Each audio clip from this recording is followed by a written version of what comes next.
Potatoes are a great, versatile food crop and are worth trying for many home gardeners. Potatoes at the grocery store are inexpensive, so many home gardeners don't see the point in growing their own. But nothing beats an organic, homegrown potato. Conventionally grown potatoes retain pesticides in their skins, which can be a pain to try to remove.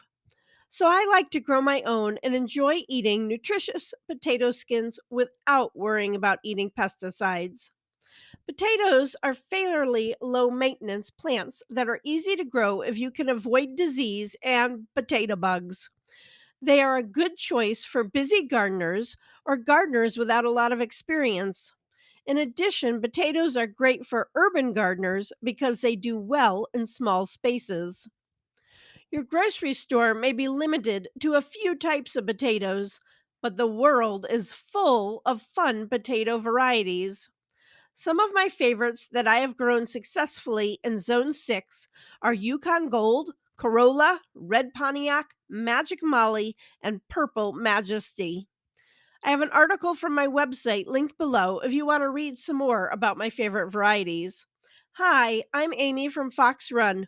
We are a nonprofit with a mission to educate about organic gardening, wildlife conservation, and just living an environmentally friendly life. Potatoes come in early, mid, and late varieties, so you can plan your harvest so that you have potatoes ready over several months. Some are better eaten fresh, but many varieties, such as German Butterball, Yukon Gold, and Red Pontiacs, are great keepers and will keep you in potatoes through the winter. That is, if you plant enough. To cut or not to cut? That is the question. I personally prefer not to cut for two reasons. It allows more energy for the plant, and the set is less likely to rot in cool spring rains when I start my planting season. In Zone 6, that's around St. Patrick's Day in March. The pros of cutting the seed potato are a bigger bang for your buck. It gives you more to plant, and some studies show a bigger yield as a result. There are lots of different methods used to plant potatoes. This is my favorite method. I till and prepare land in the fall so it's ready when I have a spring window. I dig a hole about 3 inches deep and plop in a whole seed potato if they are smaller. Or if they are something like German butterballs, which are big, I cut them in half, making sure each half has eyes. I then cover the potatoes with soil. Then I cover the soil with a layer of old hay or straw about 3 inches. When the plants grow through the straw, such as in this picture, I will add another 6 inches of straw around the plants. This method helps to protect the potatoes from diseases and makes harvesting very easy. Another fun way that I have recently discovered is growing potatoes in a bag. Grow bags are great for this because they allow air around the roots and help keep the potatoes free of disease. Easy peasy. Add a few inches of well rotted compost to the bottom of the bag. Place in two seed potatoes. They don't even have to be the same variety. Cover them with 3 more inches of compost or potting mix. Then add straw around the sides as they grow. At harvest, just dump the bag out. This is the same idea, just this person is using plastic pots. A great way to reuse those pots you may have after purchasing larger landscaping plants. Another great way to grow potatoes. This is a recycled stock tank that I used for a raised bed on my Kentucky farm. When the potato tops dried up, I just pulled up the plants and harvested the taters. This is the commercial way to grow potatoes. The potatoes are planted in rows in the garden soil, much like I do. However, the difference here is that they will continue to hill up the soil around the plants.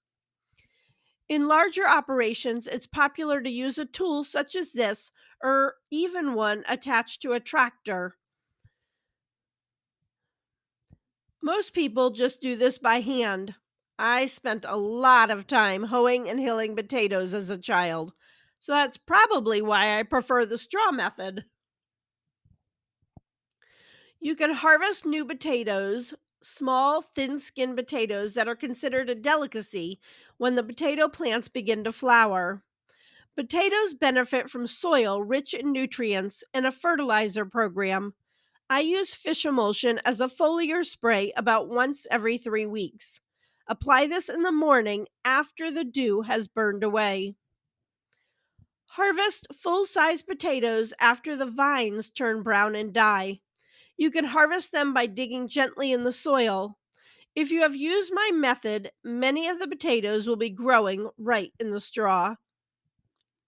After harvesting, you need to cure the potatoes for 2 weeks in a humid environment between 50 and 60 degrees.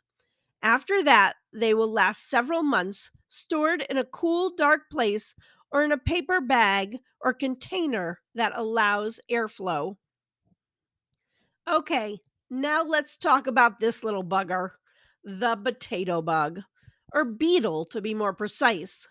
The adults are easily recognized by their black and yellow orange striped shells.